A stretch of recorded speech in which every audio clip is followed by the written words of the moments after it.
দেখো বন্ধুরা, আমার বাগানের কত বড় বড় মিষ্টি আলু। দেখো, এক একটা 2 কেজি হবে। এই বাক্সের মধ্যে, থার্মোকলের বাক্সের মধ্যে কীরকম সার পেয়েছে। হ্যাঁ, সমস্ত সার হচ্ছে আমাদের সবজির খোসা আর ফলের খোসা, অন্য কোনো সার নেই।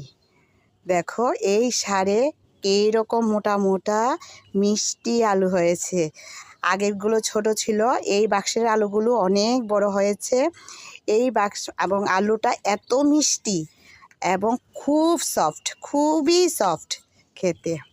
এই যে কৃষক, এই মিষ্টি আলুর কৃষক হচ্ছে, দেখি মুখটা দেখাও কৃষক।